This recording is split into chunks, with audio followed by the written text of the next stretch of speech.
Hi everybody, it's Dan Ferris, editor of Extreme Value, published by Stansberry Research. And today's video is inspired by the roughly tripling of Eastman Kodak's market cap since Tuesday, when they announced a partnership with a company called Wen Digital to create what they call Kodak coin, a photocentric cryptocurrency to empower photographers and to take greater control in image rights management. Now, to be honest here, in a digital age, this is a problem. Artists getting credit for their work and having the rights to their work and not having their work stolen and making no money for it. It's a problem, so it makes sense. What I have an issue with is that Kodak closed at about $3 Monday, and now they're close to $9, peaked at 13 yesterday. So the market cap has gone from something like, I don't know, maybe 100 or 120 million to about 370 million or so. That's basically 200 million, just call it a net present value, just added 250 million maybe of net present value added just in an instant, like from a press release. Who do they think they are? Amazon? I have no doubt that Kodak has their heart in the right place and they intend to do this thing, but adding 250 million of net present value in an instant is kind of unlikely, so it's a little silly. And the fact is, we see this in every speculative mania. This is a typical occurrence in all speculative manias. In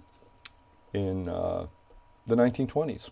In the 1920s, all you had to do was say that you were suddenly a radio company. Put the name radio in your stock, and up it went, because radio was the big new technology then. RCA was one of the huge bubble stocks of the era. Went from like $1.50 to 500 or maybe 100 split adjusted, something like that, and then back to like $2 or something. And we see this in every speculative mania. And specifically what we see is, the crappy company attaching the buzzword to its name, and the stock price goes up. And there's the Long Island Iced Tea Company now calls itself the Long Blockchain Company. And Rich Cigars, both of those are very tiny market cap companies, though much bigger now that they have cryptocurrency attached to their name. Rich Cigars was one of the first ones to just soar out of sight because they decided to change their name to, I think, Intercontinental Technology, and they're a blockchain company now, or a cryptocurrency company, I don't even know.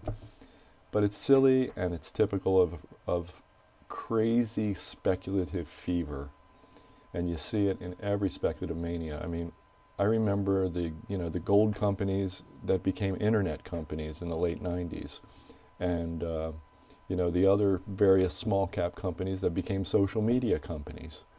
And I think there might have even been a small cap or two that became a 3D printer oriented company here and there. It's just a typical thing. When there's a hot technology that everybody wants to buy, companies make press releases that say, well, we're attaching our name to this technology and we're going to do something serious with it. And then their stock soars out of sight. But it's not real. It all goes away. It all disappears. And it's just a sign of the times. So, please don't put your money into Kodak or Rich Cigars or Long Island Iced Tea or Long Blockchain, whatever they're calling themselves. It's sheer craziness. It's not real. Maybe what they're doing is real, but the adding of, the multiplying of market cap and the instant adding of tens of millions or hundreds of millions of net present value just like that is fake. It's not real. It's just people reacting and trying to make quick speculative gains. Okay? I'll talk to you next time. Bye.